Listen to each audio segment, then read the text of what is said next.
elle est en place. C'est l'apôtre. Tiens, on a découpé une femme en morceaux rue de la bienséance à 2 pas du chat. Tiens, on a découpé une... I am a feminist. Je vous obsède avec une constance je ne suis pas conduite qui appelle quand même l'admiration. D'une façon conforme à ce qu'on attend d'une jeune fille d'abord et d'une femme ensuite. I'm sorry that I didn't become the world's first black classic pianist. Donald Trump.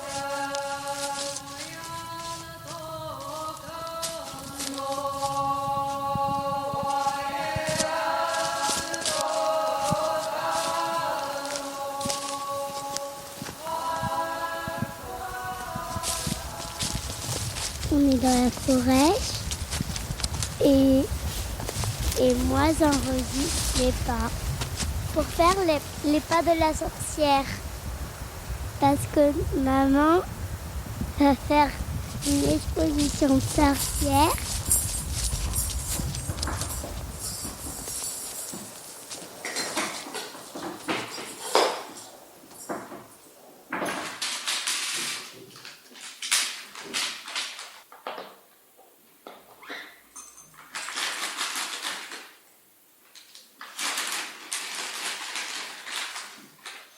D'abord, on va faire un cercle de protection autour des bougies avec des fleurs du sureau. Les fleurs de sureau, c'est des fleurs de la déesse. Ça a la même puissance que le sel, par exemple, qu'on utilise souvent pour faire des cercles. Tu peux aussi faire des cercles avec de l'armoise, ça te protège aussi. C'est des plantes qui sont très puissantes. On fait un cercle dans un sens et dans l'autre, autour des bougies, pour nous protéger. Deuxième chose. On commence par méditer. Chacune à notre façon, et il s'agit juste de se détendre et de se vider l'esprit. D'accord ? Je vais essayer de t'emmener un peu dans un... pas dans un univers, mais dans un état de conscience particulier qui correspond à l'ambiance du rituel. Troisièmement, les huiles et le sang. Okay. Quatrièmement, l'encens. Donc l'encens, on le passe au-dessus de toi, au-dessus de moi, enfin, autour de nous. Quand est-ce que tu chantes ? Pendant que je chante. Là, je chante. C'est là que commence le rituel.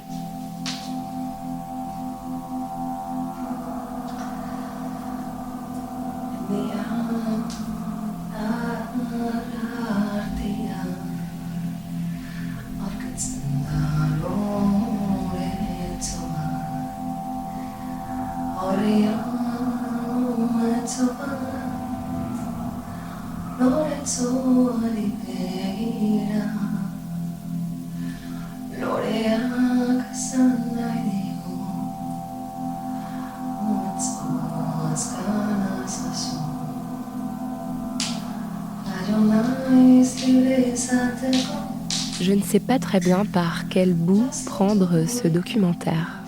En fait, ça fait 3 mois que je bute dessus. Il y a une sorte de honte, un peu de peur, parce que c'est dur à comprendre. C'est parfois condamner la magie. Ce soir, c'est la pleine lune. J'ai allumé des bougies blanches. Étalées sur la table, il y a des photos de mes grands-mères, quelques Vierges Marie, des cailloux, des cristaux, un bouquet de sauge, des coquillages. Et j'ai posé quelques cristaux à charger sur le balcon. Bref, je me suis un peu prise au jeu.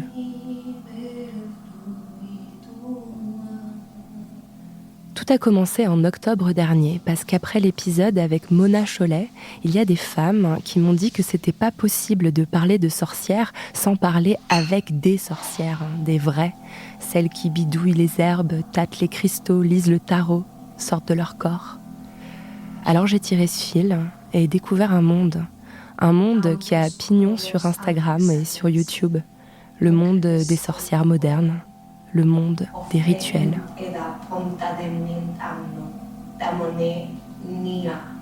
Alors en vrai, les rituels, ça se raconte pas. D'ailleurs, dans tous les grimoires, il est écrit « Surtout, n'en parlez à personne ». Eh ben moi, j'ai envie d'en parler. Ce qui est peut-être la preuve que je n'ai pas complètement perdu la raison. Appel en cours.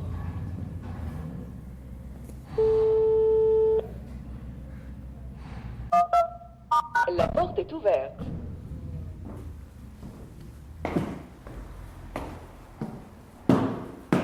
Un rituel, ça se partage pas.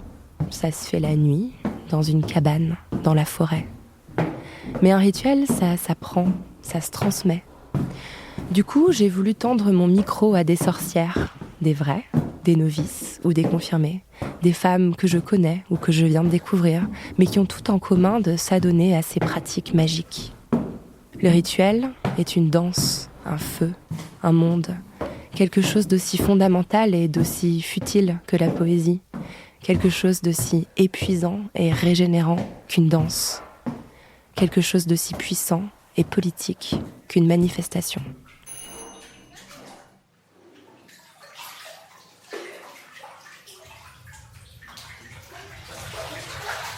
Alors oui, je pratique des rituels et je résiste au fait de les énoncer. Oui, ça marche, évidemment que ça marche. Ça marche parce que c'est un moment de pleine conscience qu'on s'offre à soi-même. Ta relation avec ton hôtel, c'est vraiment quelque chose qui se développe avec le temps. Donc c'est assez fort pour moi. Enfin, je pense qu'on est assez peu à pratiquer des rituels magiques. Je pense qu'une sorcière sans sauge aujourd'hui, c'est comme une sorcière sans balai à l'époque. Ça me fait plaisir en fait de passer 45 minutes à faire des mélanges d'herbes pour les gens que j'aime. Je pense qu'il y a une partie de moi qui fantasme justement ce côté de rituel. La couleur, de manière assez magique, c'est pour moi une porte vers l'invisible qui est le On ne demande rien là, en fait. Rien qu'en récitant ses honneurs, ses attributs, etc. Normalement, on est censé les ressentir en même temps et donc les devenir. On fait bouillir de l'eau avec une feuille de sauge. Il y en a qui mettent une feuille de laurier. Le Witch Block, alors nous sommes un groupe militant de sorcières, anarchistes, féministes, en non-mixité meuf et queer, donc c'est-à-dire qu'on n'accepte pas les hommes cis et hétéros. Et on a un groupe anarchiste donc qui est contre l'État, contre la prison, contre la police, etc. On a fait beaucoup d'actions sur pas mal de sujets différents qui vont de la manifestation où on forme un bloc en manif à la tenue de table, campagne d'information et rituel de sorcellerie. On a fait ça sur 2 jours. Le premier jour, en fait, je me suis déplacé avec un camarade sorcier.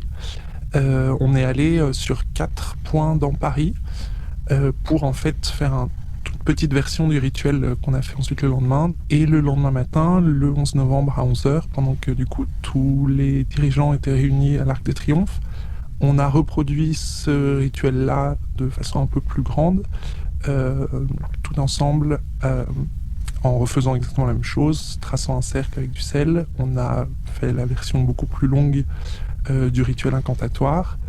On a brûlé la haine, le capital et la peur, dont on a ensuite dispersé les cendres, puis on a rompu ce cercle-là. Ici et maintenant, je bannis la peur. Puisse notre avenir être guidé par l'amour de l'autre, et non plus par des décisions irrationnelles prises par celles qui veulent nous diviser. Par la lumière que cette noirceur s'en aille définitivement de nos vies pour ne plus jamais y revenir. Gardiens et gardiennes de la terre, je vous en conjure, donnez-nous la force de construire une vie meilleure. Que nos voix soient plus fortes que celles des soi-disant représentants. Que la clarté remplace la confusion. Que la liberté remplace l'oppression. Que le bon sens remplace l'impulsivité. Ainsi soit-il pour le plus grand bien de la terre, de l'humanité, des règnes végétal et animal, et en harmonie avec l'univers. On n'est pas loin. Poser contre toi. Moi, je posais mes affaires aussi. Voilà, qu'on pose tout en même temps. Voilà. Comme ça. fait une petite visite. On fait un peu connaissance comme ça. Vous connaissez un petit peu la revue sorcière? Xavière Gauthier est peut-être la première féministe française à avoir relié le militantisme et l'archétype de la sorcière. En 1974, elle a fondé la revue Sorcière, pour laquelle des écrivaines, des artistes, des poètes et des photographes femmes publieront des centaines d'œuvres. Parmi elles, Antoinette Fouque, Julia Kristeva, les intellectuels les plus emblématiques du mouvement féministe essentialiste, même si Xavière n'aime pas beaucoup ce mot. Alors le principe de sorcière, c'était uniquement des femmes contributrices, donc des femmes artistes, dessinatrices, écrivaines, poétesses. C'est ça le principe de base. Voilà, exactement. Alors que des femmes, on a pu nous le reprocher. Ce n'était pas contre les hommes, mais l'idée quand même, c'était de voir que si des femmes s'exprimaient ensemble, on verrait quelque chose de très varié et de très fort. Moi, je pense souvent, j'aime bien écouter des chœurs, par exemple. Des chœurs d'hommes, c'est pas mal, les chants grégoriens, des chœurs de femmes, les chants bulgares, etc. Mais des chœurs mixtes pour la 9e, par exemple, c'est encore plus fort. Alors l'idée, c'était que quand même les voix d'hommes couvraient complètement les voix de femmes, surtout à cette époque. Mais ça, c'est sûr. C'est-à-dire que qu'est-ce que les femmes ont à dire? Une femme par-ci, par-là osait écrire, etc. Tandis que là, le fait qu'elles soient ensemble, qu'elles aient un lieu qui favorise la créativité, je crois que ça a permis de faire entendre une parole un peu différente de ce qu'on connaissait, j'espère. À l'époque, j'avais déjà publié 4 livres, dont un livre d'entretien avec Marguerite Duras. Et elle me dit, Xavière, est-ce que tu as lu Michelet? Est-ce que tu sais ce qu'il dit des sorcières? Non, j'ai pas lu. Bon, donc j'ai commencé à lire La sorcière. Elle me dit, tu vois, cette femme isolée, on lui reproche plein de choses parce qu'elle a une force et une connaissance de la nature, une connaissance des plantes, etc. Et les sorcières, c'est Marguerite Duras qui parle, elle disait, les sorcières, on les a brûlées pour endiguer la parole féminine. Et ça, j'ai trouvé ça extraordinaire et je me suis dit, je vais faire une revue sorcière et la parole féminine, pour cette fois, ne sera pas endiguée. Michelet dit, pendant 1000 ans, l'unique médecin du peuple fut la sorcière. Donc la sorcière, c'était une femme qui soignait, qui guérissait si possible, les hommes et les femmes, mais particulièrement elle s'occupait des femmes qui accouchaient, c'était une sage-femme, une matrone, et elle s'occupait des femmes qui ne voulaient pas poursuivre leur grossesse, donc elle faisait les avortements. Et ça, c'était vraiment intéressant, c'est-à-dire, avec la sorcière, les femmes avaient la liberté de leur corps, en fait. Alors, ça, c'est l'influence. Il y a 2 fils, on va dire, pour la création de la revue sorcière. Le fil Marguerite Duras, le fil littéraire, et puis le fil politique, parce que 1975, c'est une période, il faut quand même le rappeler, où la loi Veil a été votée à titre provisoire. Donc, il y a encore eu plein de manifestations, encore beaucoup lutté pour la liberté de l'avortement et de la contraception, même encore qui était peu répandue. Beaucoup de médecins refusaient de la prescrire. Et qui s'opposait à cette liberté des femmes? L'ordre des médecins et l'Église catholique. Comme au temps des sorcières, presque, où c'est l'Église qui les a brûlées, et c'est l'ordre des médecins qui a pris leur place, en quelque sorte. Donc il y a quand même le côté... nous sommes des femmes puissantes, fortes, voilà, et laissez-nous nous envoler. En fait, il est vraiment question d'une énergie spécifiquement féminine dans cette démarche. Il y a une énergie du féminin. Tout à fait. Et quand même, l'idée, c'était que c'est pas très intéressant si les femmes deviennent des hommes, si je puis dire. Voilà. S'il se passe quelque chose dans l'histoire, c'est quelque chose de nouveau. Et si les femmes rentrent dans l'histoire, ce qui se passait à l'époque, c'est en tant que femmes, elles n'ont pas à jeter leur conscience de femme. Voilà. Donc, si elles se sentent femmes, elles sont fières d'être des femmes, elles ne vont pas non plus jeter ça au moment d'écrire ou au moment de dessiner. Alors, qu'est-ce qui va en sortir? Certainement pas une écriture de femme, bien sûr, ou une façon de peindre, mais quelque chose quand même qui va bouger, qui va faire bouger les lignes. Si les femmes gardent leur spécificité, mon idée c'était que ça allait exploser en différentes formes, et des formes nouvelles. En cela, vous êtes dans une mouvance du féminisme qu'on pourrait qualifier de plutôt d'essentialiste, et qui n'était pas forcément dominante en France. Ça vous agace un peu comme question, mais ça m'intéresse de savoir, avec le recul aujourd'hui, comment vous jugez ce moment-là et cette pensée-là. Oui, ça m'agace parce que je suis une essentialiste. Je pense que les femmes, par nature, sont douces et adorent avoir 15 enfants et avoir un mari et ne pas bouger de la maison. C'est pour ça que j'ai fait sorcière. Non, je pense que s'il y a une essence immuable, il y a plus de lutte, il n'y a plus de lutte féministe. À mon avis, c'est contradictoire. Voilà.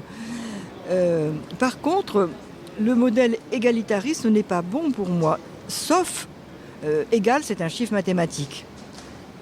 La feuille de paie, évidemment, les salaires doivent être égaux, bien sûr. Une femme a une main, elle va voter, elle va mettre son bulletin de vote, un bulletin pour une femme, un bulletin pour un homme. Égal. Tout ce qui est mathématique, il faut dire égal. Mais pour le reste, c'est beaucoup moins simple, c'est beaucoup bon. Et de toute façon, le contraire d'égal, c'est inégal. On ne veut pas que les femmes soient inégales. Par contre, différent ne veut pas dire inégal, différent veut dire autre et veut dire avoir son propre visage. Voilà. Et pour moi, ce n'est pas essentialiste, c'est ne pas faire une mascarade, ne pas se mettre des moustaches comme la Barbe, mais ça, elles le font exprès, voilà, le groupe La Barbe. Oui, elles font du bon boulot, tout à fait, elles touchent du doigt les problèmes. Mais moi, je pense qu'on n'a pas besoin de barbe pour écrire, voilà, c'est ça. Et qu'à ce moment-là, on verra apparaître la vie. Quand on pense aux sorcières, on pense aussi aux rituels et à la magie. Est-ce que c'est quelque chose qui rentrait en compte dans les années 70 quand vous parliez autour de la sorcière? Est-ce que vous avez fait des rituels, Xavier Gauthier? Alors là, pas du tout. Pas une seconde, on n'avait pas de chaudron. Et là, bon, chacun voit, j'ai pas le monopole de la vision des sorcières et chacun voit sorcière comme il le veut. Mais pour nous, non, ça n'entrait pas du tout en jeu. Cet aspect de magie et cet aspect aussi, certaines sorcières se réfèrent à une déesse mère ou une divinité. Et là, on est dans la religion, que ce soit un homme ou une femme. Et non, pour moi, c'est pas du tout. Pour moi, c'est. Enfin, comment dire, je ne peux pas du tout entrer là-dedans, dans ces pratiques magiques. Je peux me prendre mon matos dans un sac à dos. Écoute, moi j'ai bien aimé ce que tu m'as dit quand tu m'as dit que tu m'avais préparé ce rituel, que c'était un rituel d'entrée en magie, quoi. Ça me va. Une espèce de profession de foi, quoi. Une espèce de. Ça me va comme ça. Je trouve ça très bien. Bah, en fait, c'est. Quand je vois en fait que ça m'a apporté le rituel, le premier rituel que tu m'as fait faire à Lisbonne. Ouais. Et j'étais dans un truc où j'avais, je sais pas, tellement justement sacralisé, tu vois. C'était la solution que je venais apporter à mon problème, quoi. Carlotta Alevosia est la première vraie sorcière que j'ai rencontrée. Elle est la fondatrice de la Semaine des Magies qui a lieu chaque année à Marseille. Elle est aussi tarologue et pratique la magie verte des campagnes, une magie à base de plantes. Un week-end de février, je suis partie à Barcelone avec elle pour faire un atelier de magie des plantes. Alors je vous le dis tout de suite, faut pas se casser la tête. Les plantes qui marchent, ce sont celles qui poussent dans le jardin de votre grand-mère à vous. Moi, mon approche, elle est très proche de la nature, ça c'est certain. Il n'y a pas tout le monde qui fait ça, évidemment, mais pour moi, c'est essentiel. C'est-à-dire que je pense qu'une des plus grandes souffrances que l'on a aujourd'hui, à cause du système dans lequel on vit, c'est la déconnexion de la nature et la destruction de cette nature-là. Se réapproprier des connaissances en herbalisme, herboristerie, en utilisation, sur comment utiliser les plantes. Les personnes dans les zones rurales ou dans notre famille, peu importe, avant qu'on ait continuellement accès aux médicaments chimiques, est essentiel dans la pratique magique parce que il s'agit en fait de comprendre, de redonner en fait une âme à la nature et donc justement adapter son niveau d'émerveillement, quoi. Parce que au final, tout peut être un rituel. Prendre un bain et se mettre de l'huile qui sent bon dessus, ça peut être un rituel. Arroser ses plantes, ça peut être un rituel. Quand je fais des rituels, pas pour mes clientes, mais quand j'en fais pour moi, je ne demande pas grand-chose en général. J'essaye surtout d'être en connexion avec les puissances qui m'accompagnent et qui me protègent. Et si j'ai besoin de quelque chose, j'essaye d'incarner mon intention avec le plus de force possible. Et j'essaye de me connecter aux énergies les plus primitives, en fait, qui, je pense, sont les seules qui peuvent nous sauver, quoi.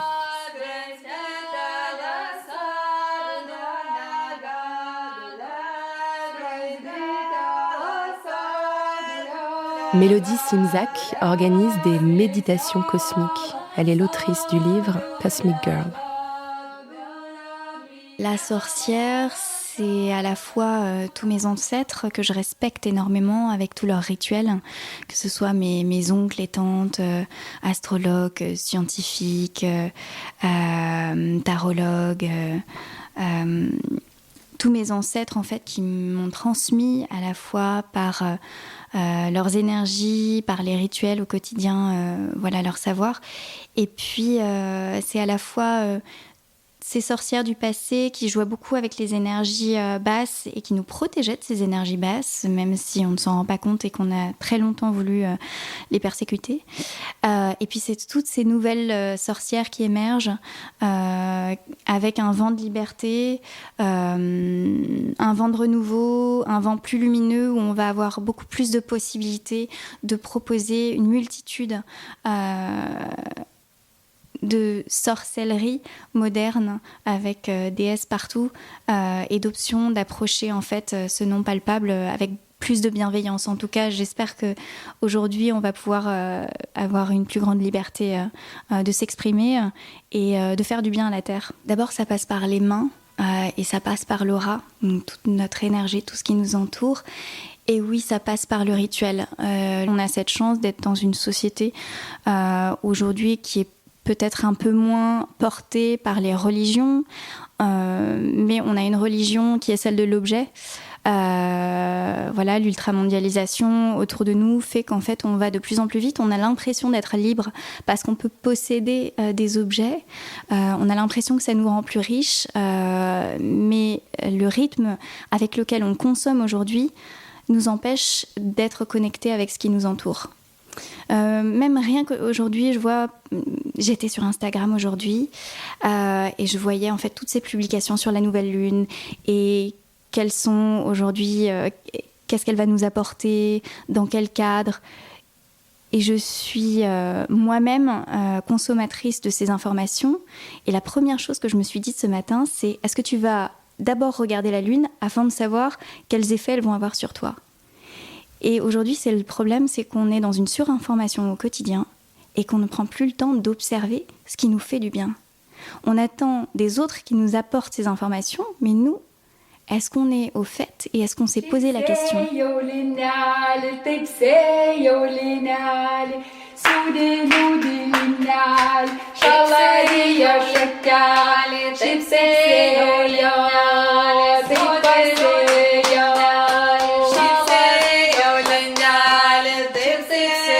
Je me suis dit, tant qu'à explorer ces sujets-là plus précisément, autant en faire une newsletter et l'agrémenter après. Ariel Bonté, journaliste pour RTL Girls, est la créatrice de la newsletter Spell It Out, qui parle de sorcellerie. Et une recommandation culturelle. Comme ça me permettait à la fois de donner la parole à des femmes plutôt, des personnes en tout cas qui pratiquent la sorcellerie, et en fait d'en rencontrer aussi tout simplement. Et le culturel, c'est parce que c'est aussi une figure qui est hyper ancrée maintenant dans les séries télé, dans les films. Il y a des livres hyper intéressants qui sont écrits sur ces sujets-là. Et ça me permet... moi, j'ai besoin de carottes dans la vie. Donc, ça me permettait aussi de consommer plus de choses, d'œuvres culturelles, on va dire, sur ces questions-là.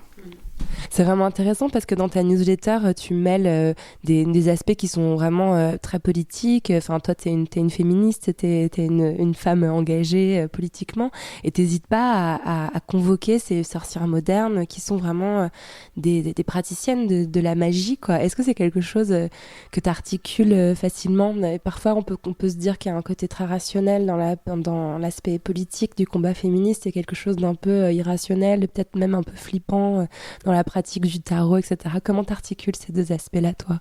Je pense que c'est grâce aux rencontres que j'ai pu faire ces derniers mois, on va dire, et dernières années, de femmes qui se revendiquent sorcières et qui pratiquent des rituels, qui lisent les cartes du tarot, qui utilisent les cristaux.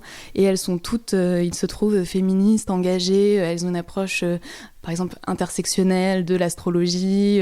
Elles vont me parler de queer tarot, etc. Et donc, je pense que c'est le fait d'être... de connaître des femmes qui, à la fois, embrassent leur partie spirituelle et qui, en même temps, ont des engagements politiques, qui me permet aussi, moi, d'affirmer, en tout cas, de prendre cette position. Ça va aussi, évidemment, avec ma propre personnalité, où je suis quelqu'un d'engagé, mais aussi qui a des croyances. Et moi aussi, j'ai besoin d'interroger parfois, prendre du temps et de me dire, je vais tirer les cartes du tarot et accepter aussi cette part de mystère de la vie, de ce qui nous entoure, ou en tout cas, d'utiliser des outils peut-être qui peuvent paraître un peu mystiques, ésotériques, bullshit pour certains, mais de les utiliser à ma façon. Après voilà, oui, tout n'est pas politique, et c'est aussi important, je pense, de le rappeler. Toutes les personnes qui se disent sorcières ne vont pas forcément avoir une approche politique ou féministe de la sorcellerie. Mais moi, je marie les deux comme ça parce que c'est ce que je suis, et c'est ce que j'ai envie de lire, d'entendre, de voir sur ces sujets-là. Alors, le coming out de la sorcière, pour raconter l'histoire, que je raconte aussi dans les newsletters, c'est que j'étais à la marche contre les violences sexistes et sexuelles du 24 novembre, et je rencontre une dame qui raconte, qui se présente, et elle dit « Moi, je suis wiccan, féministe et bisexuelle ». Et j'ai trouvé ça assez fou qu'elle mette sur le même plan ces trois notions. Après on discutait de ça parce qu'elle avait fait justement son coming out à sa fille qui avait à peu près 25 ans à l'époque, en lui disant j'ai changé de religion. Donc elle a pris la religion wiccan, qui est très suivie, je crois, par 1 million de personnes à peu près aux États-Unis, et sa bisexualité. Donc ça m'a interrogée sur cette expression de sortir du placard à balai, comme on dit en français, et que tu vois que sur YouTube ou même sur des forums, il y a beaucoup de personnes qui vont parler de faire son coming out de sorcière. Alors après, ça crée des débats au sein de la communauté LGBTQ+, parce que est-ce qu'on peut s'approprier ce terme-là pour quelque chose qui est une identité est-ce qu'on peut dire que la sorcière, c'est une identité à part aussi? Est-ce que c'est une identité marginale? Moi, j'ai pas la réponse, mais c'est des questions qui m'interrogent. Et après, alors, j'ai lu pas mal de témoignages. Il y a des gens qui vont me dire moi, ma famille est catholique, mais je me définis comme sorcière, mais du coup, je peux pas le dire à ma famille parce que pour eux, la sorcellerie, c'est le diable, c'est pas possible. Ou j'avais lu aussi un autre personnage d'une femme, elle était en Israël, donc elle était juive, et pareil, elle disait moi, je risque d'être jetée par ma famille pour mes croyances spirituelles et ma pratique. Donc ça, je trouve ça assez intéressant d'utiliser ce mot. Et le fait aussi de dire je suis sorcière et de le dire un peu comme un coming out, il y a une prise de pouvoir assez intéressante aussi, je trouve. En tout cas, tout ce qui est de dire je suis quelque chose, c'est une affirmation de soi, et je trouve une phrase assez émancipatrice.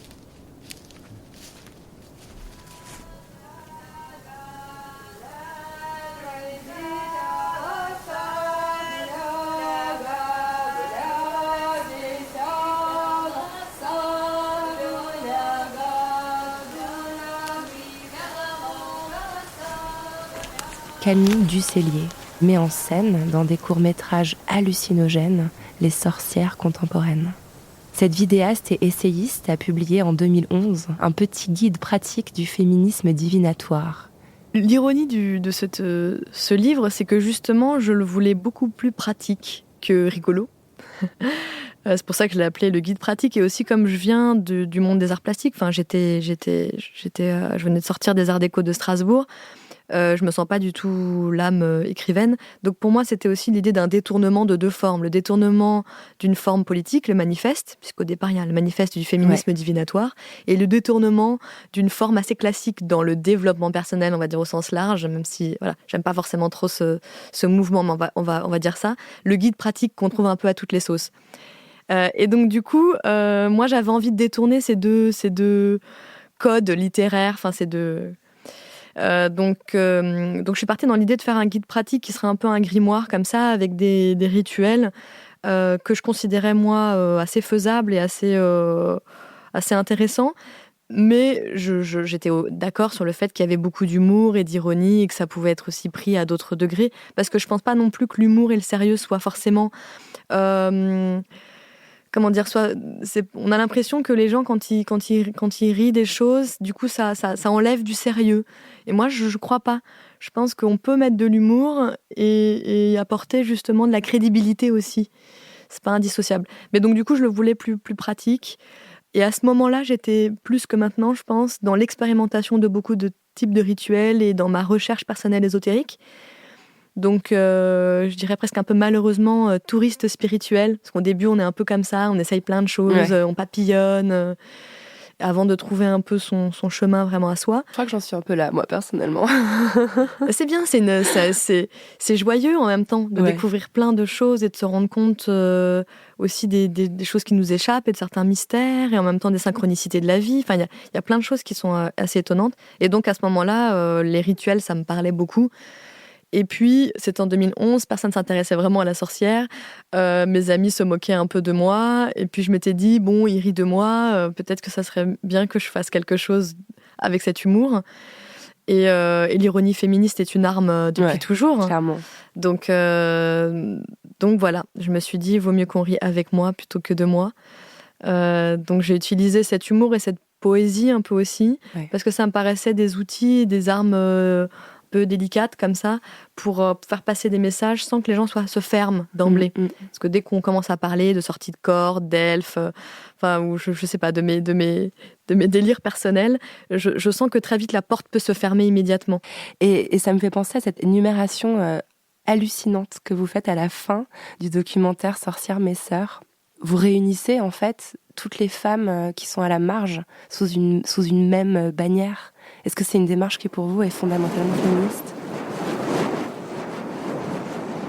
Des voyantes, des Madame Soleil, des sujets psy, des médiums, des astrologues, des cartomanciennes, des hypnotiseuses, des guérisseuses, des télépathes, des femmes à part, des féministes radicales, des lesbiennes politiques, des anarcha-féministes, des communistes et des ouvrières en colère, des grévistes, des résistantes, des vierges rouges, des communardes, des pétroleuses, des affranchies, des somnambules, des hystériques, des folles alliées, des viragos, des putains, des putes, des filles de putes, des femmes sans enfants, des mères infanticides, des lesbiennes mères, des filles mères, des castratrices, des avorteuses, des femmes avortées, des salopes, des dangereuses, des femmes fatales, des goules, des vénales, des entretenues, des cocottes, des célibataires, des asexués, des androgynes, des transgenres, des transboys, des transgirls, des pansexuels, des butch, des high-femme, des intersexes, des hermaphrodites, des mutantes, des cyborgs, des handicapés, des femmes musclées, des femmes fortes, des femmes bodybuildées, des femmes testostéronées,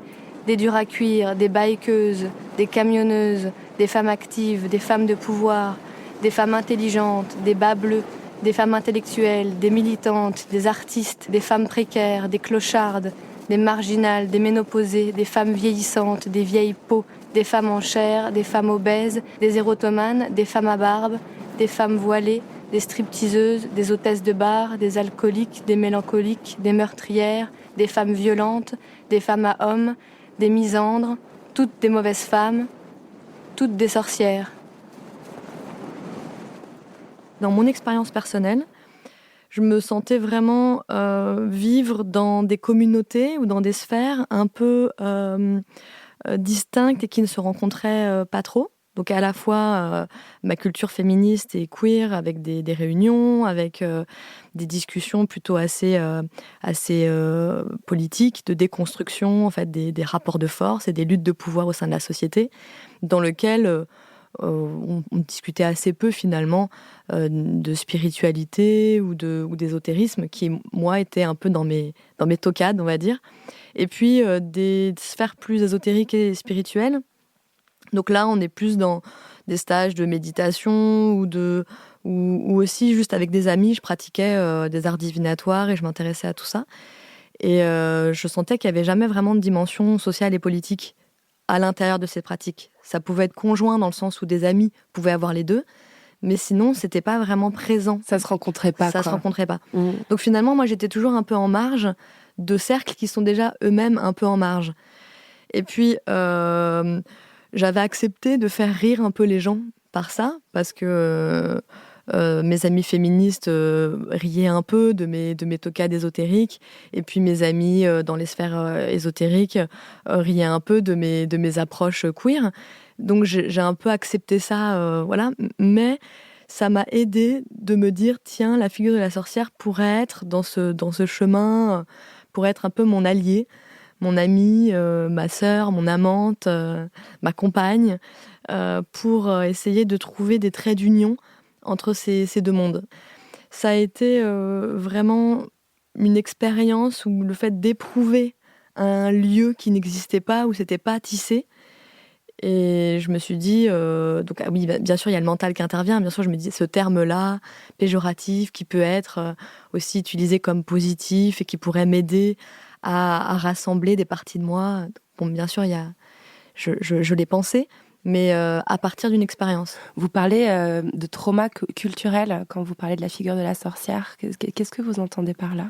Alors j'emprunte cette expression qui maintenant me suit et m'a marquée à Starhawk, donc sorcière californienne que j'ai eu la chance de rencontrer en 2017. Et c'est Starhawk qui a utilisé ce terme très fort, que j'aurais pas forcément dit comme ça, et en fait maintenant ça me paraît évident, pour comment dire, mettre en avant le fait que ce n'est pas rien, quand même, ce trauma culturel majeur que nous avons vécu, ces femmes majoritairement qui ont disparu, qui ont été brûlées, qui ont été invisibilisées, qui ont été meurtries parce qu'elles avaient des pratiques marginales ou parce qu'elles étaient indépendantes ou parce qu'elles étaient à part dans les différentes époques et différentes sociétés. Donc je pense qu'on n'a pas encore fait le point vraiment, peut-être on est en train de le faire. Ça devrait être dans les manuels scolaires, ça devrait être quelque chose que tous les enfants devraient connaître et nous servir de leçon ou en tout cas de guide sur pourquoi on peut en venir à des tels massacres, pour quelles raisons politiques, à qui ça arrange, qui le fabrique, et ça nous dépossède de quoi. Et puis, une fois qu'on comprend ça à cette échelle, on peut aussi le transposer après, évidemment, sur d'autres traumas qu'on a pu avoir dans l'histoire. Mais bon, pour moi, c'était important de me dire, oui, en fait, ça fait partie de ma vie, de mon histoire, je peux pas le nier, et je peux encore moins le nier en tant que féministe. Et donc, du coup, c'est une évidence que, en tant que féministe, on doit repenser, de toute façon, cette partie de l'histoire. Ouais. C'est une partie de l'histoire qui raconte aussi un rejet de l'altérité. Enfin, ça me passionne d'observer en fait les femmes et les individus qui arrivent à affirmer d'être soi, alors que c'est si difficile avec toutes les injonctions, tous les déterminismes socioculturels, toutes les difficultés éducationnelles qu'on se traîne, les névroses, etc. Et je trouve que c'est extrêmement beau de voir des gens qui résistent à ça et qui imposent des corps, des pratiques, des discours qui sont hors cadre, hors normes. Ça me touche et je les admire et j'ai envie de les rencontrer et j'ai envie de leur donner toute leur beauté, toute leur puissance et d'essayer de trouver la meilleure mise en scène pour ces corps et ces paroles. Et c'est toujours ce qui m'a plu. Et aussi ces entre-deux, c'est-à-dire ces espaces effectivement qui paraissent décorrélés, où on a l'impression que ça pourrait pas avoir de lien. Et je sais pas, pour moi, c'est un peu magique d'essayer de montrer des fils ténus et invisibles qu'il y aurait entre des secteurs ou des thèmes qui ont l'air différents. Le système politique dans lequel on est interdit justement la part du mystère, la part du non-savoir, la part d'anonymat, tout ce qui est obscur, caché. T'en penses quoi, toi, du mystère ? Je pense que le mystère est important et je pense que le secret, pas tant que ça. Parce qu'à un moment, il faut pouvoir dévoiler certaines choses pour permettre à des gens de se connecter et à des gens de rentrer dans des espaces et pour construire des luttes, il faut, si c'est trop secret, on ne peut pas construire des luttes politiques, par exemple.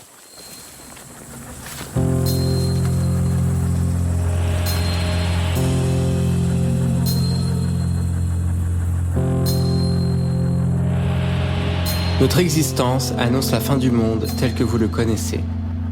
Nous portons avec nous la destruction de l'homme et de la femme, la destruction de la famille hétérosexuelle et des névroses qu'elle propage. Nous n'arrêterons notre combat que lorsqu'Adam, Ève et l'ensemble de votre mythologie tomberont dans l'oubli et seront regardés pour ce qu'ils sont. Des mauvais contes, des histoires stériles d'un autre âge. Nous travaillons chaque jour à l'instauration d'un monde nouveau. Un monde sans hommes ni femmes, un monde où l'hétérosexualité n'est plus, où les enfants vivent libérés de l'oppression des adultes, où les cloches des églises ont cessé de sonner. Nous ne croyons pas à la fin du monde. Nous œuvrons à la fin de votre monde.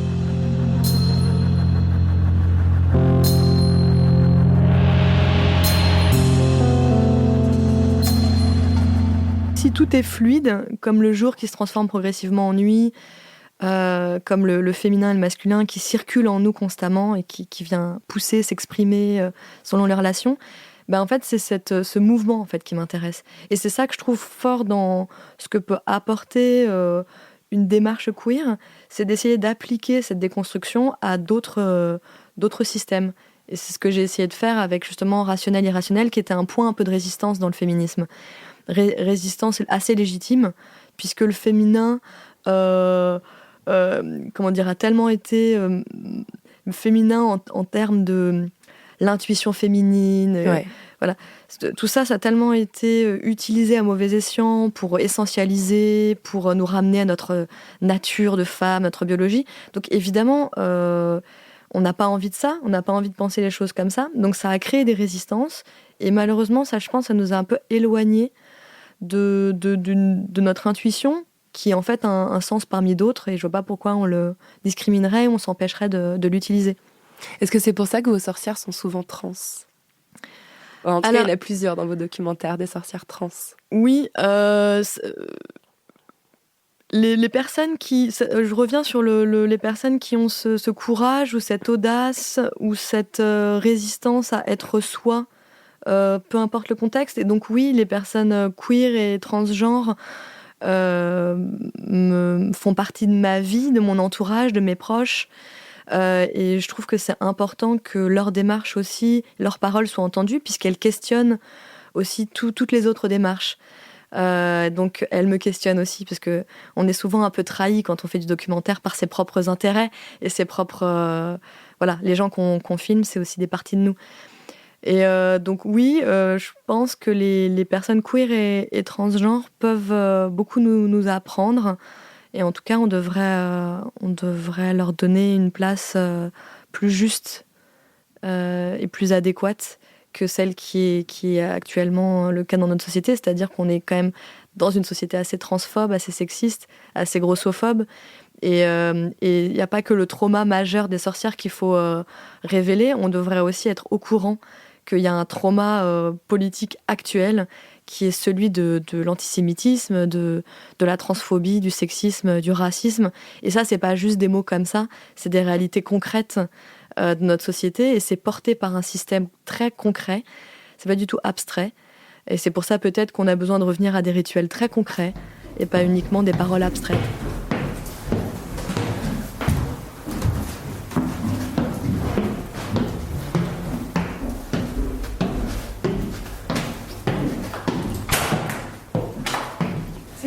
Coucou meuf. Ça va? Et toi? Ouais. Tu comprends pourquoi je sors pas beaucoup de chez moi? Beaucoup trop d'efforts. Comme des escaliers. Vas-y, installe-toi. Je suis dans l'antre de Taous Merakchi, alias Jack Parker, est autrice et journaliste. Elle anime le podcast Mortel et est à l'origine de la toute première newsletter française sur la sorcellerie, Witch Please. Elle va bientôt sortir un grimoire moderne. Par lesquels j'ai commencé, c'est ce que je fais faire aux gens quand je fais des rituels avec les gens, ce qui est rare.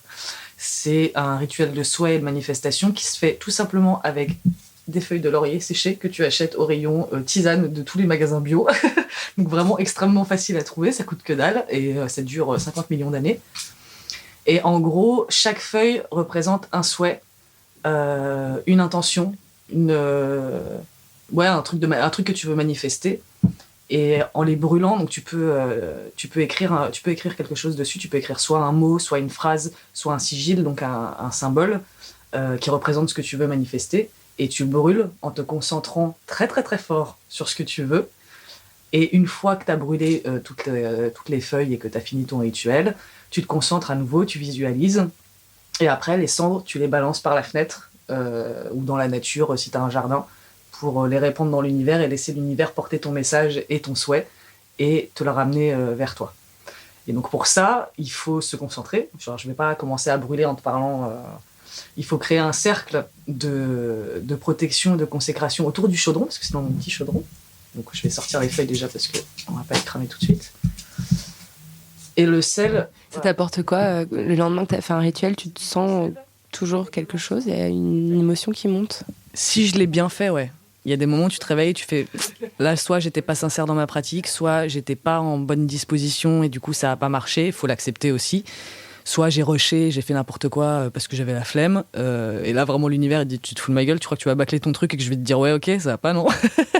Mais par contre, quand c'est réussi, ouais, le matin, en général, je me sens neuve. C'est vraiment, t'as l'impression d'avoir fait une mue de serpent. C'est pas pour rien que j'ai un serpent tatoué aussi, c'est parce que je crois à la renaissance constante. Je pense qu'on est tous capables de renaître à plein de stades de notre vie, à différentes échelles. Il y a des très très grosses mues, il y a des toutes petites mues et qui peuvent être... ça peut être sur une semaine, ça peut être sur un cycle lunaire, ça peut être sur des trucs très symboliques comme ça, et puis ça peut être d'une nuit à l'autre aussi.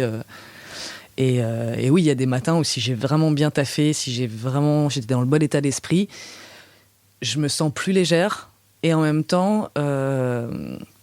plus garni, je sais pas comment l'expliquer. Enfin, tu vois, c'est comme si j'avais enlevé un truc nul et que je l'avais remplacé par un truc bon. Donc le poids est différent, mais il est plus naturel, il est plus logique et il est plus agréable. Et ouais, c'est un truc qu'il faut que je fais assez régulièrement et quand je le fais pas assez souvent, je sens la différence parce que je me laisse complètement porter au lieu de me rappeler que non, en fait, j'ai le pouvoir de changer mes émotions. Jusqu'à un certain degré, hein. Je parle pas de cas de maladie mentale, etc., où là c'est bien d'avoir une thérapie et des médicaments, c'est vraiment très important. La sorcellerie ne remplace pas la science. Ça, c'est un truc sur lequel j'insiste énormément. C'est un plus, mais c'est pas pour rien si la science évolue aussi et que la médecine évolue, il faut en profiter des deux, en fait. C'est génial d'avoir ces deux pouvoirs-là. Donc j'essaye de faire attention justement à ce qui est de mon ressort et ce qui nécessite l'intervention d'un tiers. Et pour l'instant, je me plante pas trop. Mais voilà, faut pas tomber dans l'extrême inverse de certes j'ai du pouvoir, mais j'ai pas les pleins pouvoirs. Quoi. Et j'ai créé un sigil à partir de la conversation qu'on avait eue sur ce qu'on allait faire justement. Hop. Comment on fait pour créer un sigil? Alors justement, j'ai mis la méthode là. La phrase c'est pouvoir aux femmes. J'ai enlevé les voyelles. J'ai gardé que les consonnes, et avec les consonnes, je crée un symbole. Les consonnes, je crée un symbole, donc qui peut prendre la forme que tu veux. Après, c'est toi selon tes talents artistiques et ton inspiration. Donc celui-là, il est un peu long, mais je trouve qu'il a une belle gueule parce qu'il ressemble à une clé, et il y a un peu le côté, tu vois, symbole féminin avec... J'ai une autre question à te poser, parce que tu es experte en sorcellerie, mais tu es aussi experte en règles.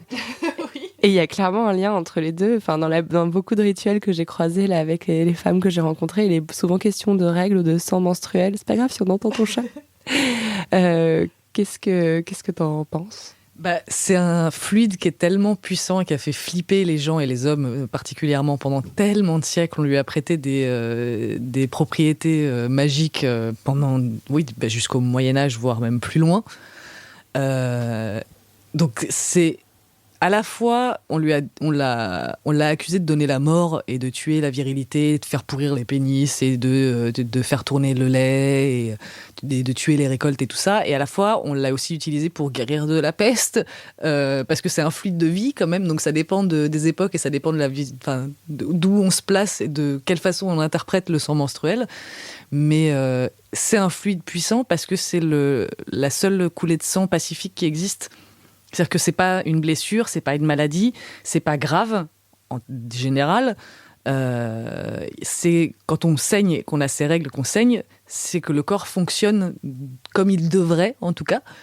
Et c'est ça qui fait très peur. Et je me souviens, j'avais parlé avec un mec qui m'avait dit, mais moi je trouve ça fascinant parce que du coup, je vais rentrer dans les détails, il adore faire des cunis aux meufs qui ont leurs règles parce qu'il se retrouve avec la gueule pleine de sang comme un guerrier et il dit, je peux faire ça sans qu'il y ait de violence et sans que personne n'ait mal et du coup je peux avoir un truc tribal de ouais, je suis trop un guerrier, je suis plein de sang. Et c'est très animal et je comprends, c'est-à-dire que je comprends qu'on n'ait pas forcément envie de le faire, mais je comprends sa démarche et je comprends sa réflexion.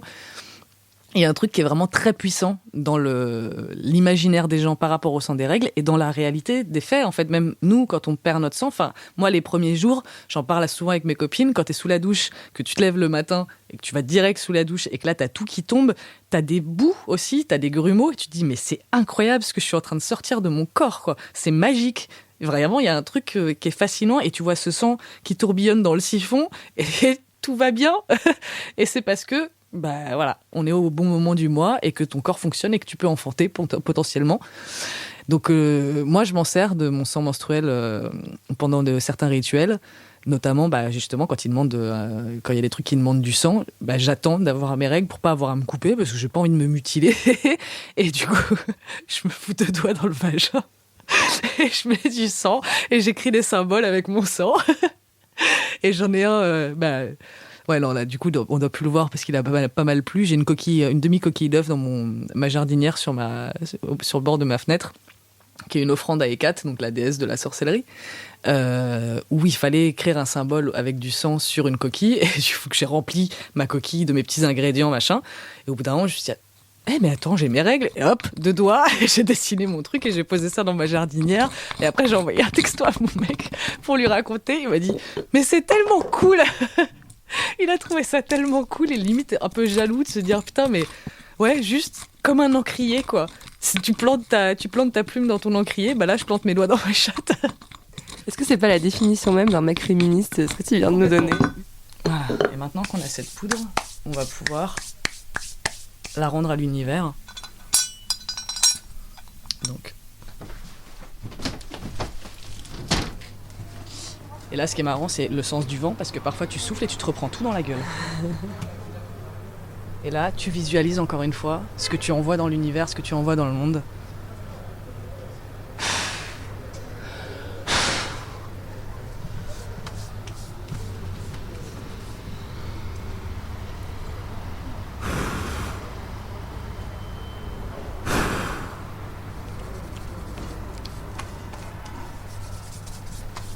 Voilà.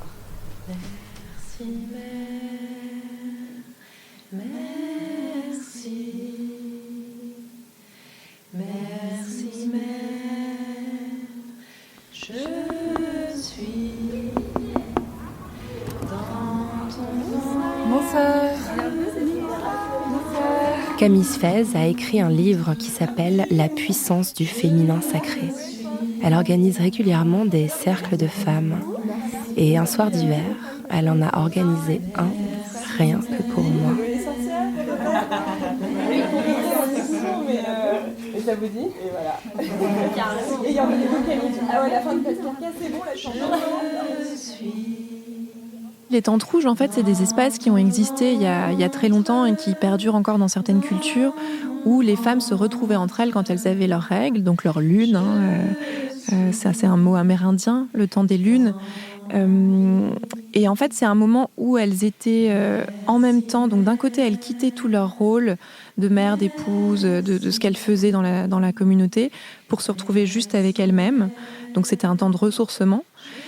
Et en même temps, c'était un moment où, dans plein de traditions, on a conscience que les femmes, quand on a nos règles, on est plus connecté à notre intuition. En fait, on est dans un état d'ouverture physique, le col de l'utérus s'ouvre, mais aussi psychique, énergétique, qui fait qu'on peut recevoir justement des messages de l'invisible. Et ça, c'est très précieux, en fait. Donc, les femmes, dans les tentes rouges, traditionnellement, elles faisaient ça aussi. Elles recevaient de la guidance, en fait. Et donc, il y a une vingtaine d'années, je crois, il y a une Américaine, Anita Diamond, qui a écrit un livre qui raconte une histoire d'une femme qui n'a pas eu de fille et qui dit, cette tradition qui s'est transmise de femme en femme, elle va mourir avec moi. Donc, je m'adresse à vous, femmes du 21e siècle, pour que vous vous souveniez de ce qui se passait, en fait. Et surtout pour que vous vous souveniez de la valeur d'écouter ce besoin de repos, cette nature cyclique, cette sensibilité, cette intuition. Et c'est vraiment du coup ce que les femmes viennent chercher aujourd'hui dans ces cercles, cette forme de transmission en fait, qu'elles ont l'intuition de devoir retrouver quelque part. D'avoir perdu. Ouais. Tu t'as parlé de Starhawk, voilà, une grande partie de ce que tu transmets aujourd'hui vient de son enseignement. C'est quelqu'un qui se revendique de la figure de la sorcière. Quel rapport t'entretiens-toi avec cet archétype ? En fait, je pense que les premières sorcières que j'ai rencontrées que je nommais pas comme ça, c'était les artistes qui faisaient un travail qui s'apparente pour moi aujourd'hui à de l'art-thérapie. Et c'est quelque chose que moi j'ai fait aussi dans ma formation. Enfin, je me sens très proche de justement la capacité. Donc je pense à ces artistes, à Niki de Saint-Phal, Frida Kahlo, Louise Bourgeois. Enfin, ces artistes qui vont matérialiser une blessure, une souffrance, quelque chose qu'elle rejette, quelque chose d'honteux, et en le matérialisant, lui donnant voix, elles vont du coup le sublimer, le transformer, l'intégrer à leur vie. Et ça, c'est vraiment un processus qui m'intéresse beaucoup. Et je pense que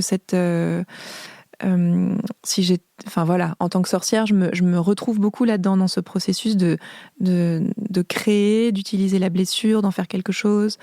Et c'est vrai que c'est plus tard, moi, c'est du coup en rencontrant ces femmes dans ces cercles, dans ces rituels, qui, elles, avaient été enseignés par Starhawk, où il y avait du feu, des chants, des tambours, de la magie, en fait, qui se transmettait, que j'ai...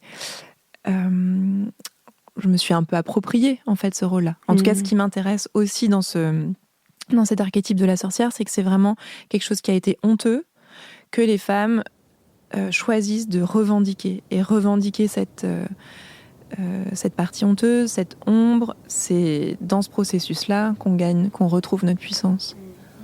J'ai le cœur qui bat très fort, j'ai la gorge qui se noue.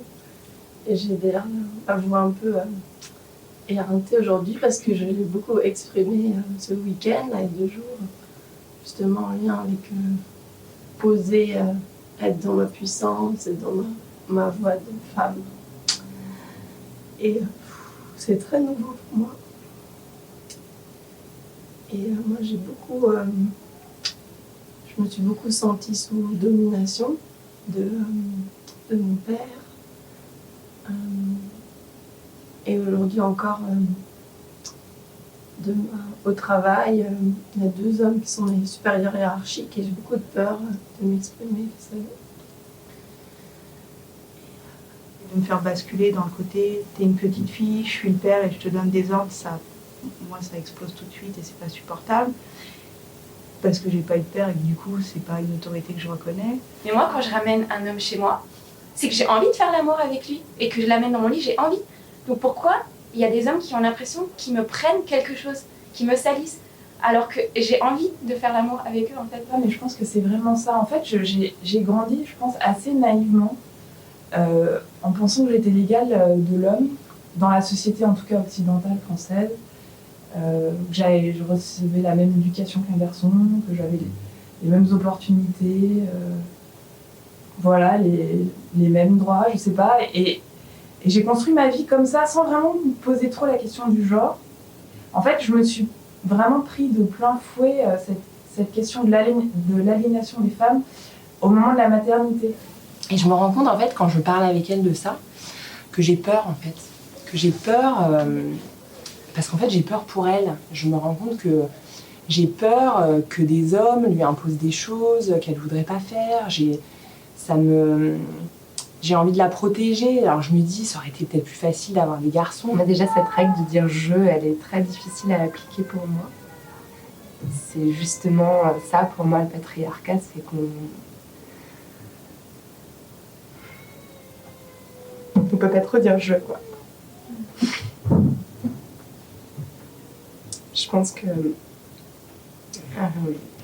j'ai été très habituée par mon éducation, mais par la société aussi dans laquelle je vis, à beaucoup taire mes douleurs, mes blessures. Et je le réalise étrangement à travers la théorie. C'est-à-dire que je suis en train de me rendre compte que la raison pour laquelle j'ai embrassé la cause féministe avec autant d'intensité, vu que je fais que ça en fait, c'était en fait pour venir comprendre des choses de ma vie, alors qu'à l'origine j'avais l'impression que je faisais ça pour les autres femmes parce que moi j'avais vraiment trop de chance.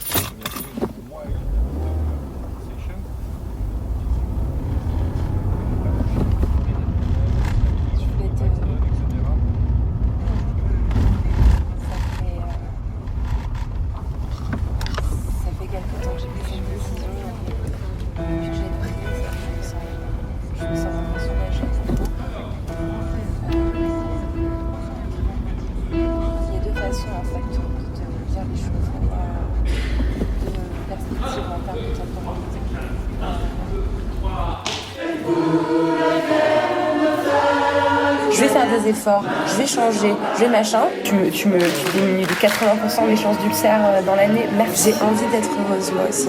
Vraiment, je n'aspire qu'à ça. T'as même pas idée comme je t'ai mis, putain.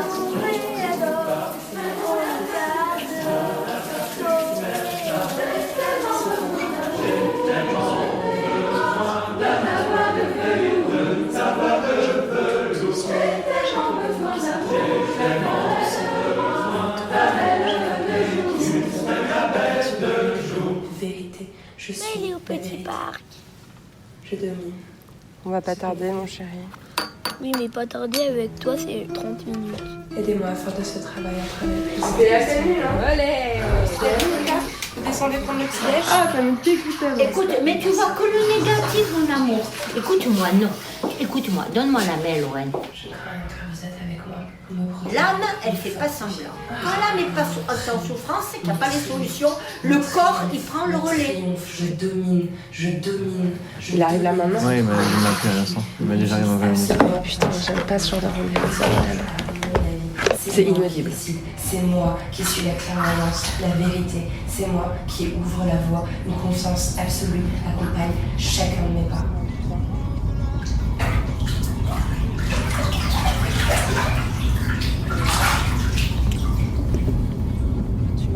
Si je suis fatiguée, si je suis épuisée, si je suis énervée, je suis désolée. Vis ta vie. Puisse-t-il influer le cours des choses en ma faveur.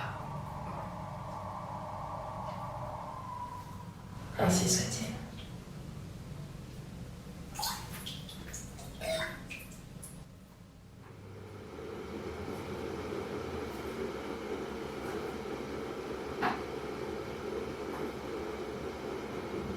Toi qui sais tout soigner par les plantes, je suis super enrhumée, angine, machin. Moi je suis un peu enfant. Mais voilà, un truc, non, je vais rien te refiler, t'inquiète pas. Mais t'as un truc? Ouais. Donc là t'as sauge, gingembre, fleur de sureau. Je vais mettre un bout de gingembre dedans avec un bout de mon huile essentielle. J'en veux. Qui cure tout. Et j'en veux, je suis chaude. Je pense que j'ai pas mentionné, j'ai hésité à mentionner le Yoni Steam, je suis comme... Mélissa Lavo est musicienne. Elle a bien voulu m'accueillir chez elle pendant qu'elle faisait son hôtel de nouvelle lune. Si vous écoutez La Poudre, vous avez certainement déjà entendu sa voix. On va prendre de l'encens. Au niveau de genre des bonnes encens à nettoyer, à l'endroit d'un tu peux te faire brûler de la sauge, mais tu peux aussi prendre l'encens de rose. C'est vachement bien pour l'huile essentielle de rose, l'encens de rose, l'eau de rose. C'est très bon, c'est très, très purifiant. il faut que j'ai l'eau pour les esprits. Il faut que je l'ai de l'encens. J'ai de l'encens que j'avais pris à Séville, à l'église. Je sens rien, je suis trop enrhumée. Ah, c'est trop une nul. cata. Non, ça va, c'est une cata. Par contre, ton rhum et ton gingembre, je le sens très bien. Merci de m'avoir donné un truc qui a du goût, parce que ça fait 3 jours que j'ai aucun plaisir gustatif. Il y a toujours une bougie. Il y a des fruits pour les esprits, parce qu'en fait les esprits, t'es pas censé leur donner du sel, les esprits que tu veux accueillir. Donc mon hôtel en général, c'est je demande de l'aide, de la protection, de la bienveillance de la part de mes ancêtres. Et du coup, c'est may my house be clean, may my hands be fresh, may the roads be clear. J'ai commencé à me faire un kit herboriste. Mais ça a commencé vraiment avec vouloir me soigner, parce que j'ai des problèmes, j'ai des fibromes, comme 90% des femmes noires. Mais pas que. Et du coup, je me suis dit... un des trucs qui a l'air intéressant, c'était genre les huiles essentielles, les herbes. Je vais faire une bougie avec une intention particulière. Donc moi je brûle les bougies parce que c'est la nouvelle lune, parce que je me sens comme ça, j'ai besoin de protection, j'ai besoin d'avoir un truc comme ça. La bougie te permet aussi de voir si je me considère comme enfant d'esclaves des Amériques. Et c'est développé la pratique de hoodoo et rootwork. Et du coup, c'est ça que je suis vraiment intéressée par les herbes. Je suis vraiment intéressée par la manière de se soigner, par les herbes, et aussi par la manière de faire de choisir ce qui nous convient le plus, ce qui est autour de nous, afin de pouvoir reconnecter avec ce qui est le plus ancien et ce qu'on a perdu.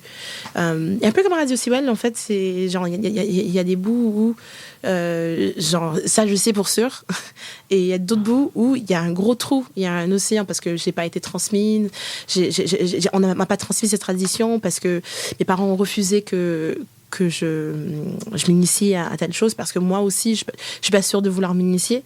Mais pour moi ça reste assez personnel. Je pense que toutes les religions, pour moi, restent assez personnelles. Tous les cultes restent personnels. Je pense que c'est une manière de se recentrer. Et en fait, les ancêtres, ils ont beaucoup à nous raconter, en fait. Il y a une notion que je voulais te soumettre, parce que c'est une notion que tu explores souvent dans ton histoire personnelle, tu la partages souvent, celle de coming out, et tu as souvent parlé de ton coming out gay, mais on emploie aussi ce terme parfois pour les sorcières. On dit voilà de quelqu'un qui va faire plutôt d'une femme qui va faire son coming out de sorcière le jour où elle va annoncer au grand jour dans la communauté, à l'extérieur, qu'elle pratique des rituels, qu'elle pratique la magie, qu'elle croit aux esprits, etc. Est-ce que cette notion, elle te paraît justifiée? Est-ce que ça te paraît abusif de parler de coming out pour parler de ces pratiques-là, ou est-ce que ça te plaît? Tu vois des similitudes? Mais tout à fait. Je trouve que c'est surtout en venant de culture haïtienne et on grandit catholique. Moi, et surtout quand je sortais avec Radio Sewell, j'avais tellement peur de parler de vaudou. Je me suis dit, putain, mes parents vont pas me parler, vont encore continuer à pas me parler. J'avais vraiment peur d'aliéner des Haïtiens qui ont rejeté complètement le vaudou. Et pour l'instant, non. Donc c'est cool. Mais aussi...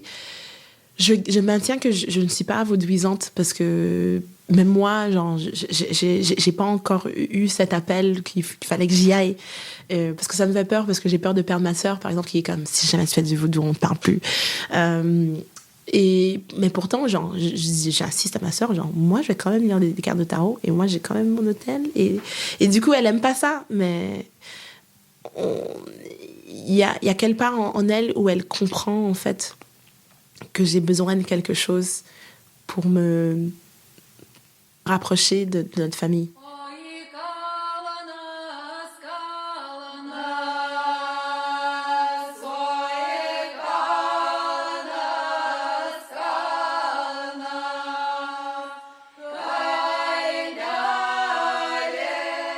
On m'a dit il y a 10 ans que je venais d'une lignée de femmes maudites. Et bon, ça a été une bombe dans ma vie, cette déclaration. Et puis c'était en même temps quelque chose qui m'a permis de commencer un cheminement. Et ce cheminement, il a pris des chemins assez classiques de thérapie, moins classiques de méditation, de thérapie corporelle, de plein de choses. Et puis en fait, au bout de quelques années, je sens que c'est toujours là. Et je joue mon Vatou, qui va être de faire un film.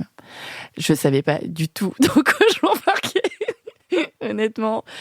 Et le film... Maï Hua, directrice artistique et vidéaste, est la réalisatrice du documentaire Les Rivières. Ça m'a permis de cheminer d'une manière magique. Ouais. Dans la psychogénéalogie, on se rend compte que ce qu'on partage et ce qu'on transmet ne sont pas des événements qui vont se répéter d'une génération à l'autre, quoique ça puisse arriver.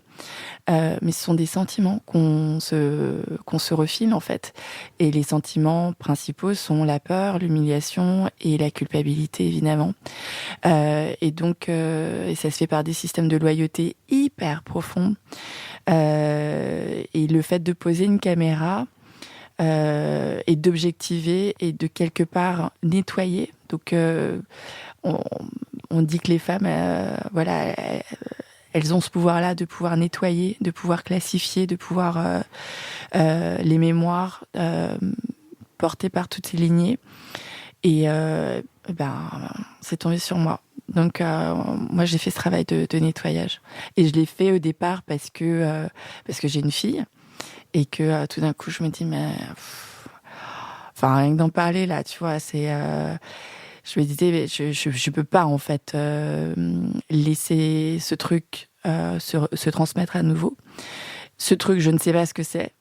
C'est peut-être juste une croyance qu'on est maudite, tu vois. Et cette croyance, ça peut être très, très fort. Et il faut que je nettoie tout ça. Et donc, le film m'a permis ça, ouais. Ce qui maintient ces transmissions, c'est le secret et c'est l'invisibilisation. Et donc, on parlait de tout l'accès à l'invisible par la couleur. Et dans le film, il y a ça, il y a le fait de montrer des choses qu'on montre pas, de dire des choses qu'on ne dit pas. Et le fait de... On parle souvent de l'idée de rompre le silence, et là c'est exactement ça en fait. Le fait de rompre le silence fait que on reprend un pouvoir dont on a été dépossédé, et on le fait avec douceur aussi.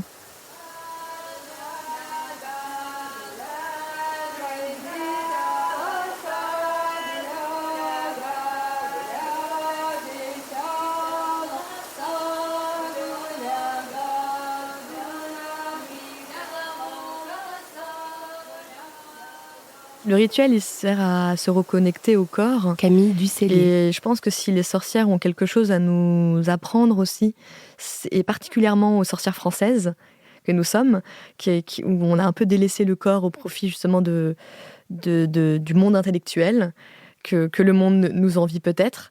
Et nous, finalement, on a besoin, peut-être par le rituel, donc par le geste concret, de revenir au corps et de lâcher un peu la parole. Alors c'est délicat, là on est face à face dans un studio, on se parle, quelque part on devrait danser ensemble si on voulait vraiment être dans un documentaire sorcière.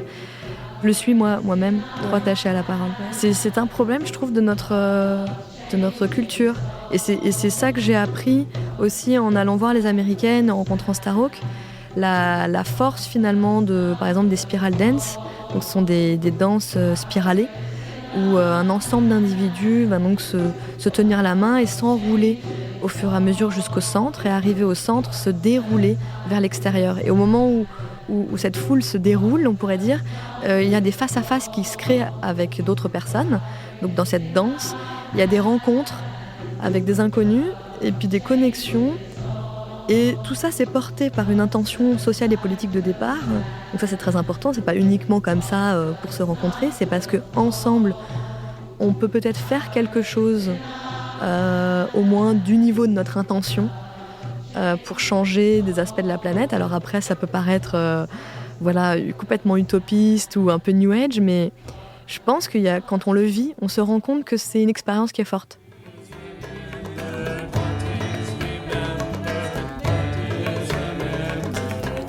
The spiral, ancient symbol of rebirth and renewal. Each year, as winter closes in, the reclaiming community of San Francisco creates a spiral dance ritual to honor the dead, to grieve for our losses, and to affirm life. La revendication d'une filiation avec Starhawk, on la retrouve chez d'autres femmes qui ont des approches qui sont absolument pas queer, qui sont même un petit peu essentialistes, où d'un seul coup on va revendiquer une puissance qui serait fondamentalement liée à l'utérus, fondamentalement liée à la nature de femme, aux règles. Comment vous répondez et comment vous vous situez par rapport à ces mouvements-là ? Attention pour moi à dès qu'on quitte un peu la connexion aux politiques, ça me fait un peu peur. Et aussi ne pas non plus partir trop dans l'ésotérique total et essayer de vraiment avoir un pied sur terre et la tête dans les étoiles. Feel the energy. Draw it all the way up. Up from that very core of fire at the center of the earth. All the way up through your body and out through your hands and around the circle on your hands. And feel it move up through your neck and your throat. And out the top of your Starhawk est head un like peu la branches that fantôme reach de up ce to the documentaire. sky. Presque toutes les femmes que j'ai rencontrées l'ont évoqué. Cette militante écoféministe et écrivaine californienne a suscité des vocations de sorcière dans le monde entier avec son livre « Rêver l'obscur, femmes, magie et politique », édité en 1982 et publié en France dans la collection Sorcières de Cambourakis.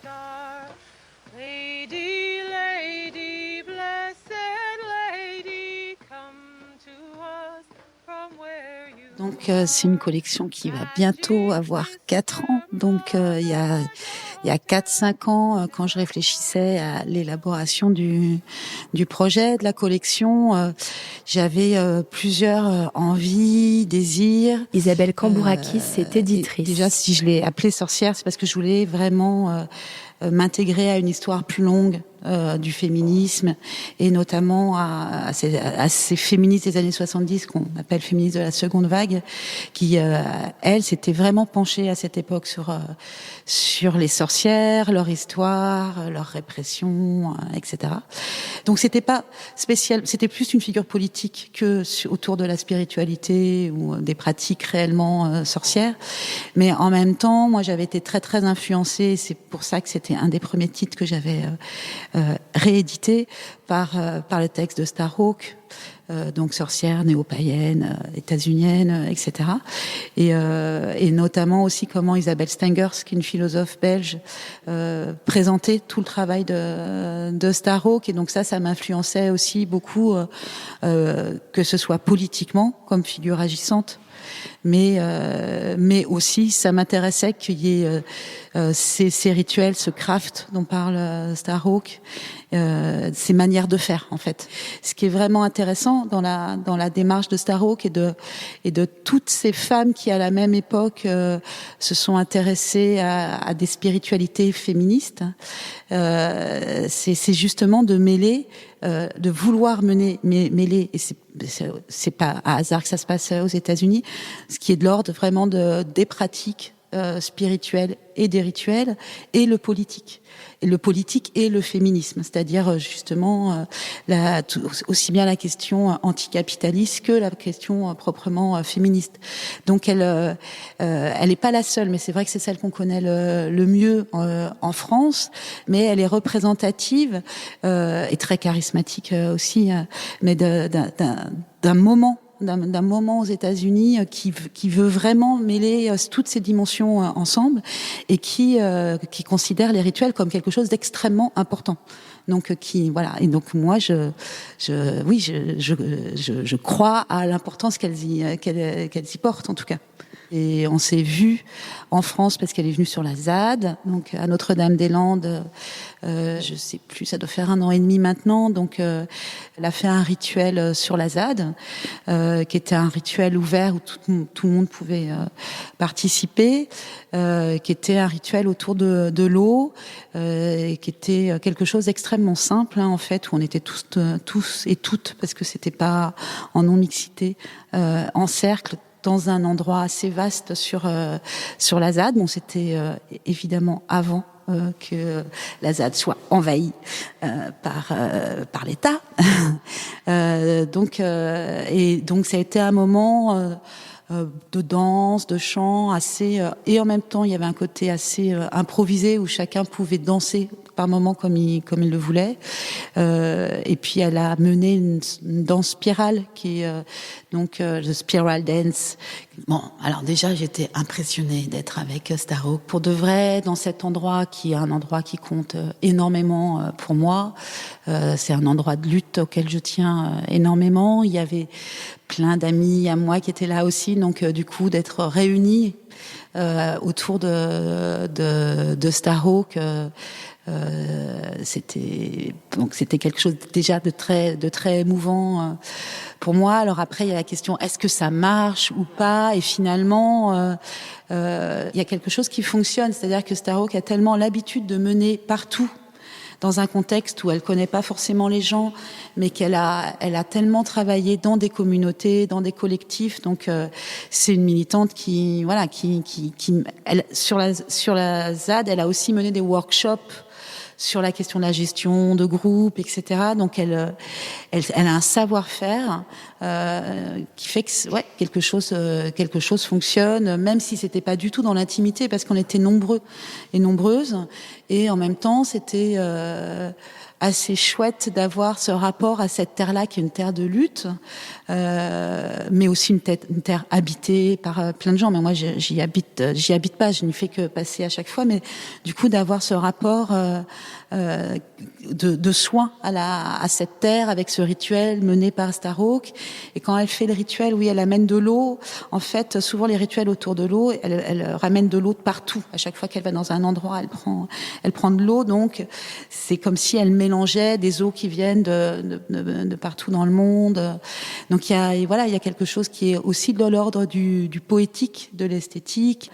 Et ça, on se donne peu l'occasion d'en vivre, surtout quand on est des Parisiens qui courent partout tout le temps et qui vivent dans un monde en plus le milieu culturel ou pas, donc on est complètement déconnecté. Enfin, je pense qu'on est assez peu à pratiquer des rituels magiques autour de moi. Et là, c'était s'accorder ce moment-là et ouais, c'était vraiment chouette. Ouais. Je suis pas vraiment confrontée à des personnes qui comprendraient vraiment pas, parce que essentiellement je suis dans un milieu assez militant, engagé, féministe, queer. Je fuis, je pense, des situations où on comprendrait absolument pas ce que je fais. C'est de toute façon extrêmement compliqué d'en parler en France, évidemment. Mais je pense que je suis protégée par rapport à cette sensation-là, parce que autour de moi, presque maintenant, ça paraît normal. Donc, mais effectivement, je pense que c'est pas la réalité du tout. Mais ça paraît normal, et il y a un vrai désir. Notamment des jeunes, des plus jeunes. Il y a plein de jeunes universitaires aussi qui travaillent sur ces questions. Donc il y a vraiment, en fait, moi je suis contactée par plein de jeunes qui s'intéressent à ça. Donc aussi ça donne l'impression que quelque chose, comme sur d'autres questions, sur les questions décoloniales, etc. En termes générationnels, il se passe quand même quelque chose qui fait que ça devient plus respirable que ça l'a été avant. Ensuite, je suis syndicaliste, c'est évident que je vais pas me dire dans mon syndicat, on va se faire un petit rituel là, comme ça, on va, voilà. Donc je continue à cloisonner quand même les espaces. Mais ce serait bien le jour où à la CGT, je suis pas à la CGT, mais oui, les CGT commenceront à faire un rituel, c'est qu'il se sera vraiment passé quelque chose. J'attends ce moment.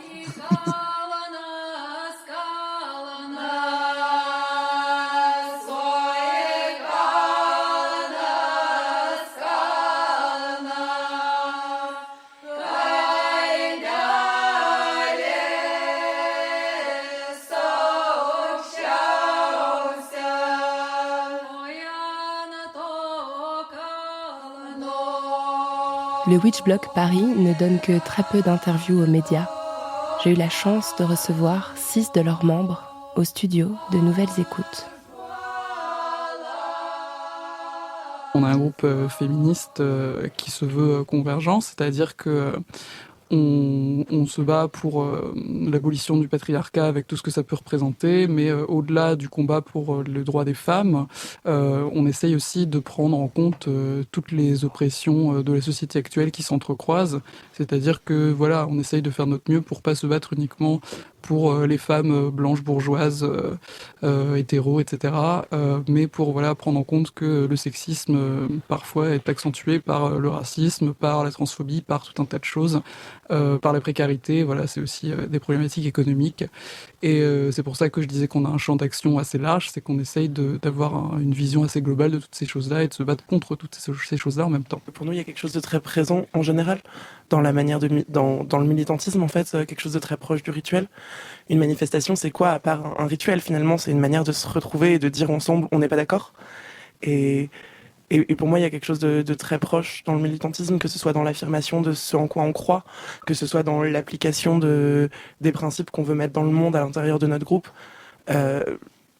La sorcellerie, c'est un militantisme, le militantisme, c'est une sorcellerie. Enfin, ça va nécessairement ensemble.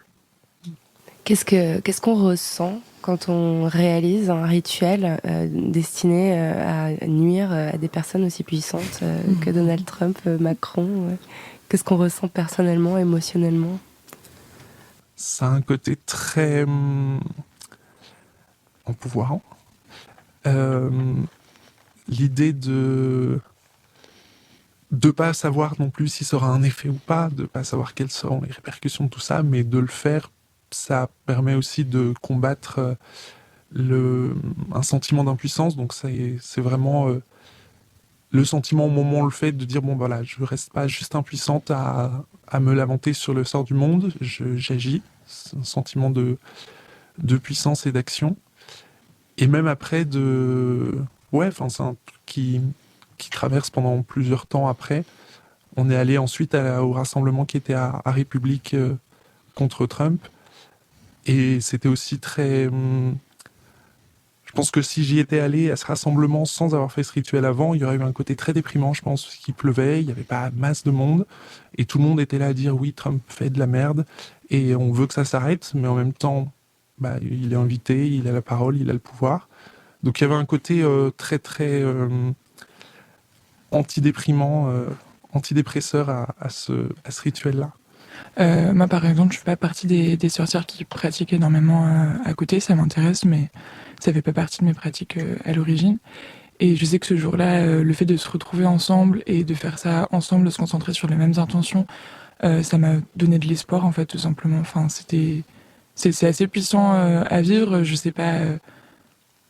C'est même pas une question forcément d'y croire ou quoi, mais c'est en ça que c'est vraiment de l'ordre du rituel féministe et à faire ensemble que ouais, c'était assez beau.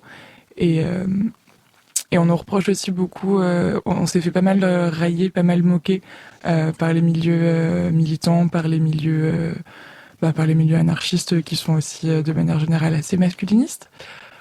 C'est en tout cas assez machiste, qui se moquaient de nous en disant elles sont bien mignonnes mais ça fait rien, etc. Effectivement, comme on le disait, une manifestation est du même ordre, et ce jour-là, ce rassemblement avait bien piteuse mine. Et on n'est pas du tout en train de dire que c'est la seule solution et qu'il faut faire des rituels et qu'il n'y a que ça qui marche. Mais c'est vraiment une pratique qu'on ajoute aux autres pratiques militantes qu'on peut avoir et qui nous fait exprimer encore plus de choses et être clair sur nos intentions. Et je crois que c'est important de noter que juste en tant que groupe qui se veut porteur de valeurs et de revendications qui vont plutôt qui vont complètement du côté des personnes opprimées, et aussi en tant que personnes qui vivent dans ce monde en fait, s'empouvoirer et se donner de la force et du courage, c'est déjà un premier pas qui fait du bien en fait, parce que traverser le monde et survivre au monde dans pas mal de nos situations, c'est déjà un petit peu un acte révolutionnaire. Quand on voit par exemple effectivement la marche pour la vie, où il y a des évêques, des prêtres qui bénissent la marche pour la vie avant qu'elle ait lieu, le pape bénit la marche pour la vie, et l'ensemble des fidèles qui sont pour la marche pour la vie prient ensemble, on est dans une pratique rituelle qui est de l'ordre du magique quand on y croit. Donc, et pourtant effectivement, même si il y a les gens qui sont pas croyants vont pas y croire, mais il y a quand même de la part on voit pas autant de moqueries de ce point de vue-là, de dire regardez, ils ont béni leur marche. Oui, c'est une pratique. On essaye de la maudire. C'est sur quoi je voulais répondre aussi. Je pense pas que la sorcellerie soit juste une manière de récupérer une force contre le cartésianisme, parce qu'en soi, aujourd'hui encore et depuis très très longtemps, la société est pas seulement gouvernée par les sciences ou la raison ou quoi que ce soit. La religion, et en particulier la religion monothéiste, a toujours énormément de place et énormément de pouvoir. Sauf que ça, c'est une magie qui est portée par des hommes blancs, cis, hétéros, puissants, riches depuis parfois des générations. Et la sorcellerie, non. La sorcellerie, moi je l'ai connue à travers la communauté queer, je l'ai connue à travers des femmes de couleur, je l'ai connue à travers des gens qui parfois retournent aussi à des traditions très anciennes qui ont été colonisées, pillées et quasiment détruites. Et je veux dire, c'est une manière de se faire une place non seulement contre le rationalisme autoritaire, mais aussi contre la monopolisation de la déraison de la spiritualité par toujours les mêmes personnes depuis 2000 ans. Je pense que ce qu'on disait, c'est que la sorcellerie n'est pas éminemment quoi que ce soit, mais pour moi, la pratique de la sorcellerie en elle-même est quelque chose de politique, dans le sens où c'est une pratique dans laquelle on revendique qui on est, en fait. Et c'est ce qui fait le lien entre tout ce qu'on dit, c'est que c'est pas se mettre au centre, mais c'est accepter qui on est, d'en prendre soin, de le revendiquer, etc. Et dans un système comme la société dans laquelle on vit aujourd'hui, qui est capitaliste, au centre de laquelle il y a la valeur travail, ce genre de choses, où on nous définit par notre utilité dans la société et dans l'économie, accepter de dire non, moi j'ai une pratique spirituelle qui est pas forcément reconnue, qui est pas forcément connue non plus, et au milieu de laquelle je me place moi en tant qu'individu, et d'autant plus avec mes particularités qui ne rentrent pas dans ce que la société attend de moi en tant que personne, c'est un acte fort en soi.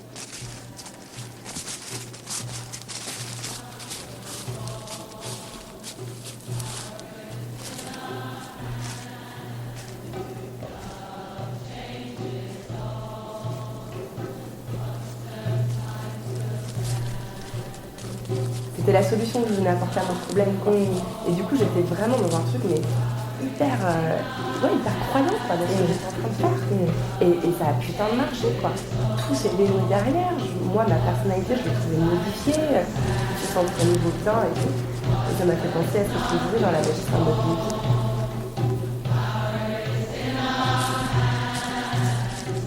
J'aurais dû te dire que les séances de tarot, c'est une chambre à ça.